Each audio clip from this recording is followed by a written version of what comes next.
dañ ko arrêté parce que président de la république mu ngi woon Bakel moom bi ñu ko arrêté sax taxaw na mais yéen xam ngeen ne Sénégal c'est pas parce que président de la république mu ngi dem fenn que ñun citoyens yi amuñu droit circuler donc loolu bon on l'a plaidé on l'a expliqué au juge on lui a rappelé que le Sénégal est un pays démocratique, n'est-ce pas? Et que le juge, c'est lui-même qui doit garantir aux citoyens la liberté d'aller et de venir. Donc vraiment, procès bi, je pense que le Sénégal a intérêt à ce que ñu bàyyi Bougane Gueye Dany. Ouais, parce que c'est une violation flagrante des droits et libertés d'une personne. Sàkkuteefu le procureur ci 3 mois yu bëgg ñu tëj Bougane ci ak amende bu 500 000 francs loolu la ci indi comme leeral. li ma ci indi comme leeral xam nga procureur moom dafay laaj rek. C'est une partie au procès.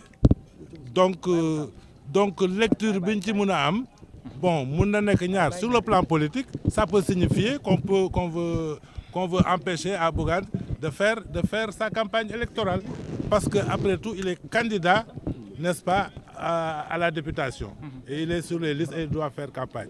Donc bu ñu ko tëjee 3 mois ça veut dire qu'il ne fera pas campagne.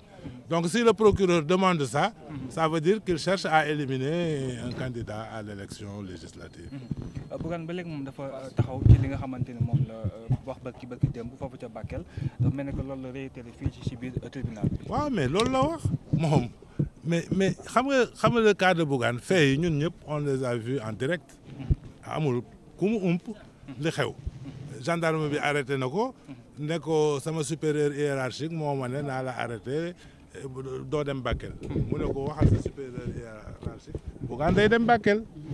waaw mais loolu nag vraiment bu fekkee wax na ko waaw il a répété parce que noonu la demee xam nga police ak gendarmerie waruñu jël ay instructions yoo xam ne dañu illégal vous comprenez parce que quand même suñu réew mi wax naa la droit, n'est-ce pas, d'aller et de venir dafa am ay décisions yoo xam ne police wala gendarmerie bu koy jël dafa war a fondé wu sur une décision administrative te décision administrative boobu dañ ko war a motiver. État de droit noonu lay fonctionner. Mais un commandant de brigade ou un général warul yeewu benn bés rek ne voilà kenn du dem fii parce que simplement président de la république dafay dem. Vous comprenez xam nga loolu man bi ma juddoo ba tey mosuma gis loolu mos ngeen gis fu président nekk ñu ne citoyens yi buñ fa dugg. Mais loolu amul fenn. Surtout dans un pays démocratique comme le nôtre. Voilà. Donc de manière officielle juge bi tranché pour le moment. Non, juge bi tranché gul en ce moment maître El Hadji Diouf mooy plaider. Après ce sera maître Amadou Sall. Donc ñoom xam naa bu ñu paree dinañ mën a kii dinañu leen gën a mën a loolu xawma ci dara. loolu waaw moo tax ñu ñëw fii. Résumé en français. Bon, comme je dis, on est dans un pays démocratique. J'ai dit une fois que dans un pays démocratique, on doit créer un équilibre. Un équilibre entre l'autorité et la liberté. Mais chaque fois, l'équilibre doit être favorable à la liberté. Loolu mooy démocratie. Maintenant, comment organiser cet équilibre? Il faudrait que les décisions que la police prend, n'est-ce pas, soient sous-tendues par une décision administrative motivée. Parce que s'il y a des problèmes de sécurité quelque part, il appartient au préfet de prendre une mesure, un arrêté, et de dire que de telle date à telle date, il est interdit de fréquenter telle zone pour des raisons de sécurité. Et cette décision, elle doit être publiée pour qu'elle puisse être opposable aux citoyens sénégalais.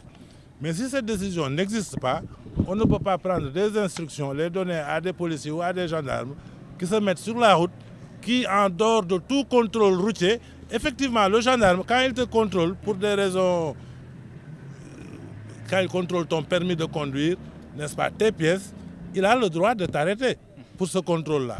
Et si tu ne t'arrêtes pas, tu commets le délit de refus d'obtempérer. Mais ce n'est pas le cas en l'espèce. Bougane n'était pas arrêté, n'est-ce pas, pour un contrôle routier. Et d'ailleurs même, il s'est arrêté. Il s'est arrêté. Le problème, c'est que après s'être arrêté et qu'on lui a notifié le motif pour lequel on l'a arrêté, n'est-ce pas, il a dit que je vais me rendre à Bakel. Parce qu'on est dans un pays démocratique. Il a même dit les mêmes mots qu'il avait. Mais oui, il a dit la même chose. Il a même dit la même chose. On a entendu les gendarmes et les policiers qui étaient là-bas.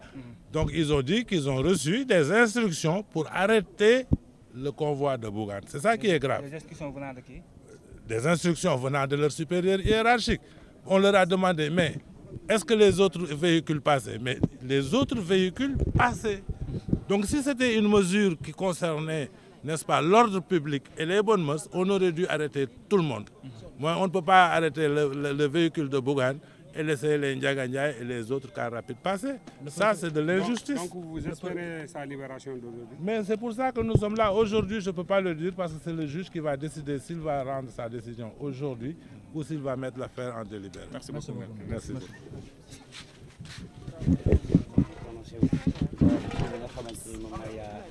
Dibala fii léegi Dakar nga xamante ni en tout cas moom